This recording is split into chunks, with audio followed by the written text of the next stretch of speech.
Pourquoi certains Africains développent une certaine méfiance vis-à-vis de certaines personnes de la diaspora? Parce qu'on entend souvent parler que telle personne a empoisonné telle personne qui vient de l'Europe, ou bien telle personne a agressé telle personne qui vient du Canada, ou telle personne a agressé ou bien empoisonné telle personne qui vient des USA. Pourquoi une telle méfiance vis-à-vis de la diaspora?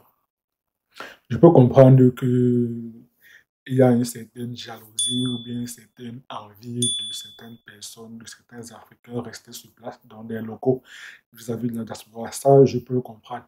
Mais est-ce que la diaspora n'a pas aussi une certaine part de responsabilité dans toute cette affaire?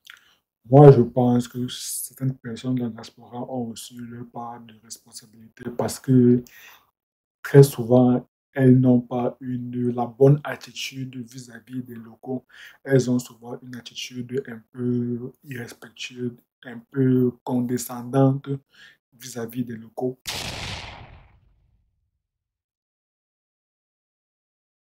Prenons par exemple le cas du footballeur international camerounais André Onana, qui évolue actuellement à l'Inter de Milan. C'est l'un des meilleurs gardiens du monde. Il est dans le top 10 des meilleurs gardiens du monde et il évolue à l'Inter de Milan. Il a rejoint l'Inter de Milan en juin 2022, donc il y a de cela un peu plus de 6 mois. Et il a réussi, après quelques matchs, à détrôner l'emblématique et capitaine de l'Inter de Milan, Samir Handanovic. Il a réussi à le détrôner et ainsi intégrer une place de titulaire dans cette équipe de l'Inter de Milan qui joue régulièrement les premières places dans le championnat européen, dans le championnat italien, et qui, il y a de cela 2 ans, a notamment remporté le championnat italien. Et l'Inter de Milan joue aussi régulièrement la Coupe d'Europe, notamment la Champions League européenne, dont André Onana non seulement est l'un des meilleurs gardiens du monde, mais aussi évolue dans l'un des plus grands clubs du monde. Et il est sous les ordres du coach et tacticien Simone Inzaghi. Et parallèlement, André Onana est aussi sélectionné dans l'équipe des Lions indomptables du Cameroun pour la Coupe du Monde 2022 sous les ordres du manager sélectionneur Rigobert Song. Mais récemment, lors du mondial, il y a eu une discussion tactique durant laquelle André Onana a émis de manière un peu trop véhémente son avis sur les choix du sélectionneur manager Rigobert Song, ce qui lui a valu une exclusion d'abord temporaire et ensuite définitive. Bon, pas définitive. Ensuite, lui-même, il a décidé de quitter la sélection des Lions indomptables pour rejoindre directement ce club. Mais ici, ce qui est frappant, c'est que pourquoi est-ce que André Onana, l'un des meilleurs gardiens du monde, pourquoi est-ce que quand il arrive dans la tanière des Lions indomptables du Cameroun, il se permet de discuter de manière un peu trop véhémente les choix tactiques du sélectionneur? Lui, il n'est que joueur. Donc la tactique ne le concerne pas lui. Son rôle, sa mission, c'est d'appliquer les consignes tactiques du coach. Il n'a pas il a peut-être le droit ou bien il peut émettre son avis sur la tactique employée par le sélectionneur, manager. Lui, il a peut-être ce droit-là d'émettre son avis, mais il n'a pas le droit de le faire de manière véhémente jusqu'à arriver à une certaine altercation et un échange de mots déplacés avec le sélectionneur.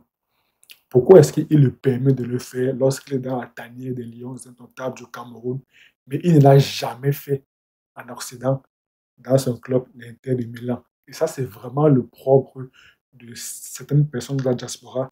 Lorsqu'ils travaillent en Occident, que ce soit en Europe ou bien aux États-Unis ou bien au Canada, dans, dans les pays européens, ils sont très, très dociles vis-à-vis de leur patron. Ils ne discutent pas les ordres de leur patron. Mais lorsqu'ils arrivent en Afrique, ils se permettent d'avoir une attitude un peu trop déplacée, un peu condescendante, de vouloir donner des leçons aux autres. Lorsqu'ils sont en Europe, ils ont une attitude docile, mais lorsqu'ils arrivent en Afrique, ils se permettent de vouloir faire les bosses.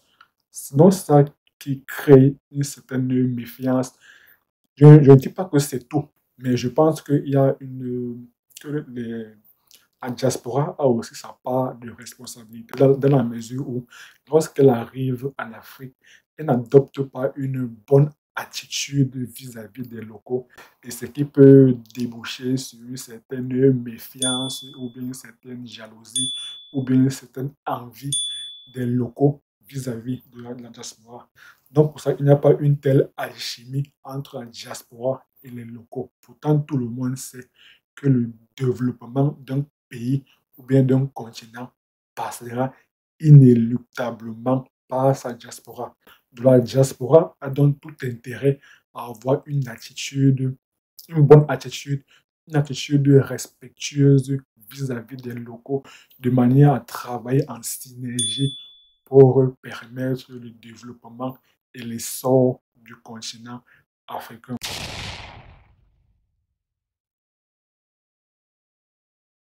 Selon moi, à mon humble avis, la diaspora devrait adopter une attitude respectueuse, devrait arrêter de vouloir donner des leçons à tout le monde, devrait arrêter d'adopter une attitude condescendante ou bien irrespectueuse envers des locaux. Ceci dans le but de favoriser le développement, l'essor du continent africain. Dites-moi ce que vous en pensez dans la barre des commentaires et surtout, dites-moi selon vous, quelle devrait être l'attitude de la diaspora vis-à-vis des locaux. Et si vous avez aimé la vidéo, je vous invite à liker, à vous abonner et à la partager. Et aussi à activer la cloche pour être informé à chaque fois que nous publions une nouvelle vidéo sur la chaîne. Et d'ici là, on se dit à très bientôt.